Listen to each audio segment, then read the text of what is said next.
নমস্কাৰ, আশা কৰো আপোনালোক সকলো ভালে আছে। আজি শাওন মাহৰ এটা স্পেচিয়েল ভিডিঅ' আপোনালোকৰ বাবে লৈ আহিছো, যিটোৰ কাৰণে আপোনালোকে সদায় বাট চাই থাকে। ঋতু অনুসৰি খাদ্য খালে আমি বহু ৰোগৰ পৰা প্ৰাকৃতিকভাৱে বাচি থাকিব পাৰো। শাওন মাহতো তেনেকুৱা বহুতো খাদ্য আছে যিবোৰে স্বাস্থ্য ৰক্ষা কৰাৰ লগতে বহুতো ৰোগো নিৰাময় কৰাত সহায় কৰে। কিন্তু তাৰ ভিতৰত মাত্ৰ ২৪ খাদ্যৰ বিষয়েহে আজি আলোচনা কৰিম, যিকেইবিধ আমাৰ ঘৰত অতি সহজতে পোৱা যায় আৰু অতি সহজতে আমাৰ স্বাস্থ্য ৰক্ষা আৰু ৰোগ নিৰাময়তো সহায় কৰে। এই ২৪ খাদ্য কি আৰু শাওন মাহত আমাৰ কাৰণে কিয় আৰু কিমান উপকাৰী জানি লওঁ আহক। প্ৰথমবিধ খাদ্য আমি সালাড হিচাপে প্ৰায়ে খাই থাকো, যাৰ নাম হৈছে তিয়ঁহ। কিন্তু শাওন মাহত তিয়ঁহ খালে আমি কি কি উপকাৰিতা লাভ কৰো জানি লওঁ আহক। প্ৰথম উপকাৰিতাটো হৈছে হাইড্ৰেশ্যন। শাওন মাহৰ গৰমত তিয়ঁহ খালে আমাৰ দেহটো ইণ্টাৰনেলি আৰু এক্সটাৰ্নেলি হাইড্ৰেট হয়, কাৰণ তিয়ঁহত আছে প্ৰচুৰ পৰিমাণে পানী। ইয়াত প্ৰায় 95% মান পানী থাকে আৰু ই হৈছে শীতল স্বভাৱৰ। গতিকে শাওন মাহত আমি যদি তিয়ঁহ খাওঁ তেতিয়া আমাৰ শৰীৰটো ইণ্টাৰনেলি হাইড্ৰেট হৈ থাকে, অৰ্থাৎ ই ডিহাইড্ৰেশ্যন দূৰ কৰে আৰু আমাৰ গাটো শীতল কৰি ৰাখে। ২ নম্বৰ উপকাৰিতাটো আমাৰ স্কিনৰ ক্ষেত্ৰত দেখা যায়। শাওন মাহত তিয়ঁহ খালে আমাৰ স্কিনখন নেচাৰেলি ধুনীয়া হৈ থাকে। কিন্তু কিয়? আমি জানো যে আমাৰ স্কিনখন মেইনলি ধুনীয়া কৰি ৰাখে পানীয়ে, কাৰণ পানীয়ে আমাৰ স্কিনখন হাইড্ৰেট কৰে আৰু তিয়ঁহত 95% পানী আছে। গতিকে তিয়ঁহ খালে আমাৰ স্কিনখন হাইড্ৰেট হৈ থাকে আৰু ধুনীয়া হৈ থাকে। আৰু তিয়ঁহ শীতল স্বভাৱৰ হোৱাৰ কাৰণে গৰম দিনত হোৱা ঘামচি বা এলাৰ্জিৰ সমস্যাও তিয়ঁহে কমাই ৰাখে। আৰু যাৰ পিম্পলছ, হালমন, হোৱাইট হেডছ, ব্লেক হেডছৰ সমস্যা আছে, হাইপাৰ পিগমেণ্টেশ্যন বা কলা দাগৰ সমস্যা আছে, তেওঁলোকৰ কাৰণে তিয়ঁহ খুব ভাল। তেওঁলোকে তিয়ঁহ ৰেগুলাৰ খোৱাৰ উপৰিও স্কিন কেয়াৰত তিয়ঁহ ব্যৱহাৰ কৰিব পাৰে, ফেচ পেকত ব্যৱহাৰ কৰিব পাৰে, টনাৰ হিচাপে ব্যৱহাৰ কৰিব পাৰে, মইশ্চাৰাইজাৰ হিচাপে ব্যৱহাৰ কৰিব পাৰে। বিভিন্ন ধৰণে ব্যৱহাৰ কৰি চালে নিশ্চয় উপকৃত হ'ব। ৩ নম্বৰ উপকাৰিতাটো লাভ কৰে পেচাবৰ সমস্যাত ভুগি থকা ব্যক্তিসকলে। শাওন মাহৰ গৰমত যিসকল ব্যক্তিৰ পেচাব জ্বলা-পোৰা কৰে বা যিসকলৰ ইউৰিনাৰী ট্ৰেক্ট ইনফেকশ্যনৰ কাৰণে পেচাবৰ নানা ধৰণৰ সমস্যা হয়, তেওঁলোকৰ কাৰণে তিয়ঁহ ডাঙৰ মেডিচিন বা ঔষধ বুলিয়ে ক'ব পাৰি। কাৰণ তিয়ঁহত পানীও বেছি থাকে আৰু ইয়াৰ এণ্টিবেক্টেৰিয়েল প্ৰপাৰ্টিজ আছে আৰু ই শীতল স্বভাৱৰ। গতিকে ই আমাৰ দেহত জমা হোৱা টক্সিনছবিলাক বা বেক্টেৰিয়াবিলাক কিডনীৰ মাধ্যমেদি, পেচাবৰ মাধ্যমেদি উলিয়াই দিয়াত সহায় কৰে আৰু কিডনীও পৰিষ্কাৰ কৰি ৰাখে। গতিকে নিয়মীয়াকৈ তিয়ঁহ খালে কিডনী ভালে থাকে আৰু পেচাবৰ সমস্যাৰ পৰা বাচি থাকিব পৰা যায়।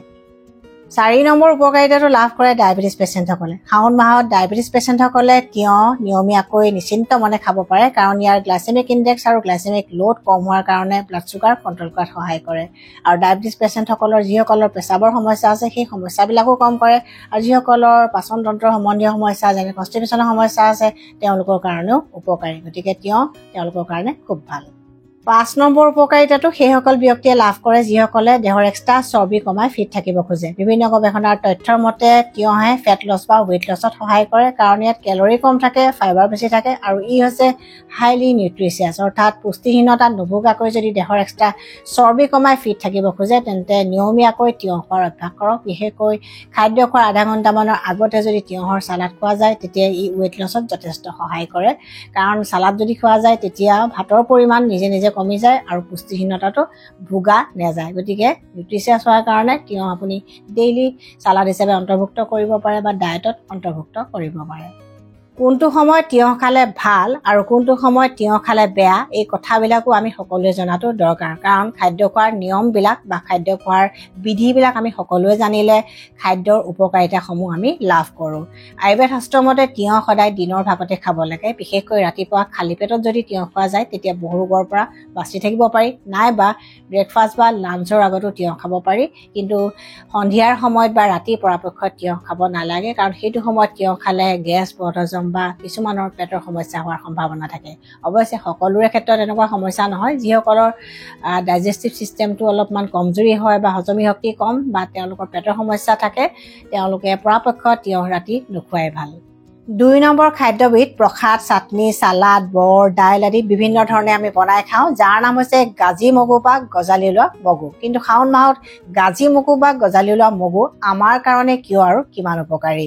গজালি ওলোৱা মগুত এনেকুৱা কিছুমান এনজাইম পোৱা যায় যিয়ে আমি খোৱা খাদ্যত থকা কাৰ্বহাইড্ৰেট, প্ৰটিন আৰু ফেটৰ ডাইজেশ্যনত সহায় কৰে। আৰু গজালি ওলোৱা মগুত প্ৰচুৰ পৰিমাণে ডায়েটৰী ফাইবাৰ বা আঁহ থাকে, যিয়ে আমাৰ পেট পৰিষ্কাৰ কৰাত সহায় কৰে। গতিকে যিসকলৰ কনষ্টিপেশ্যনৰ সমস্যা আছে, যিসকলৰ পাইলছৰ সমস্যা আছে, তেওঁলোকৰ কাৰণে গজালি ওলোৱা মগু ডাঙৰ মেডিচিন বা ঔষধ।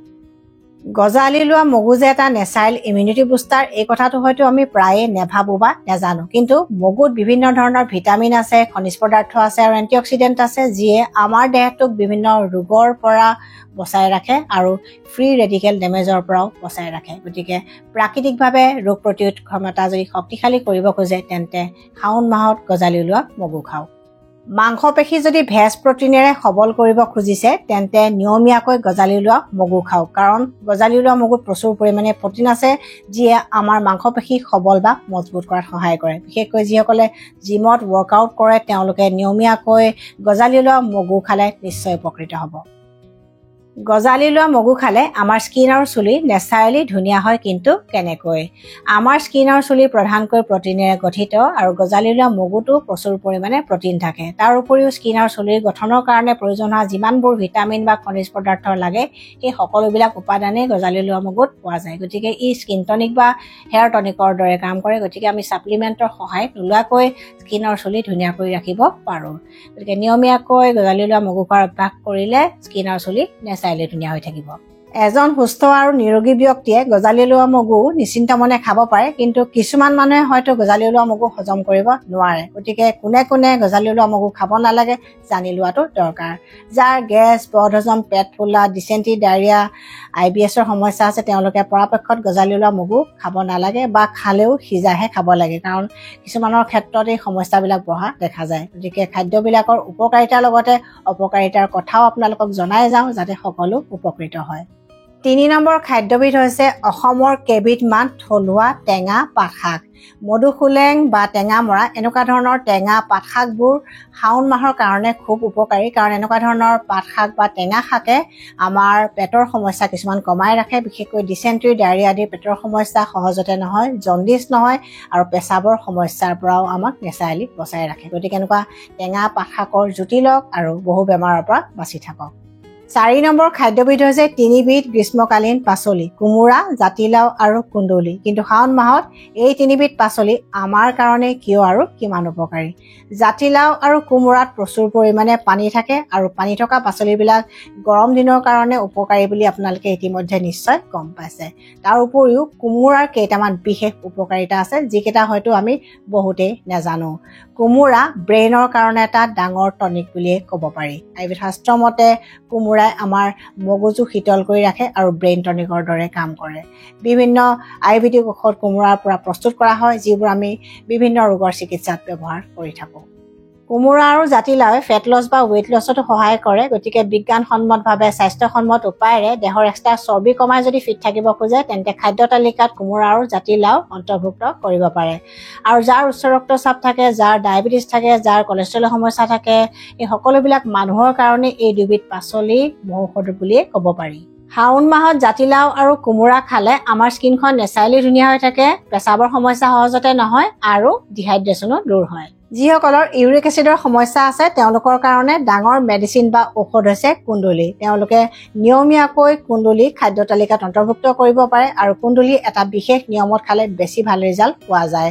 কেইটামান কুন্দুলি মিহিকৈ চকলিয়াই লৈ এগিলাচ পানীত ৰাতি তিয়াই ৰাখিব লাগে আৰু ৰাতিপুৱা চেকনিৰে চেকি সেই পানীখিনি খালী পেটত নিয়মীয়াকৈ খালে ইউৰিক এচিডৰ সমস্যাৰ পৰা পৰিত্ৰাণ পাব পাৰি। অৱশ্যে ইয়াৰ লগতে সঠিক খাদ্য আৰু শাৰীৰিক পৰিশ্ৰমো দৰকাৰ আৰু এনেকুৱা ভিডিঅ' বহুত আছে, আপোনালোকে সেই ভিডিঅ'বিলাক চালে নিশ্চয় বুজি পাব।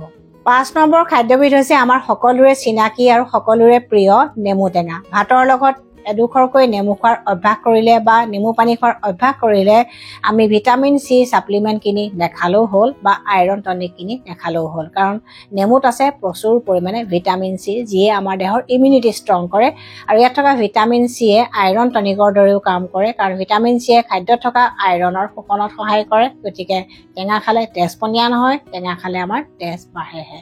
ইয়াৰ উপৰিও স্কিনখন ধুনীয়া কৰি ৰাখে, চুলিখিনি ধুনীয়া কৰি ৰাখে আৰু বহু ৰোগৰ প্ৰতিষেধক হিচাপে কাম কৰে। Urinary tract infection, kidney stone আদি প্ৰাকৃতিকভাৱে প্ৰতিৰোধ কৰে আৰু পেটো পৰিষ্কাৰ কৰি ৰাখে। গতিকে নেমুৰ চৰ্বত খালে যথেষ্ট ভাল ৰিজাল্ট পোৱা যায় বা ভাতৰ লগত নেমু খোৱাৰ অভ্যাস কৰিলে আমি যথেষ্ট উপকৃত হওঁ। 6 নম্বৰ খাদ্য তালিকাত আছে ছিজনেল ফ্ৰুটছ বা বতৰৰ থলুৱা ফল মূলসমূহ।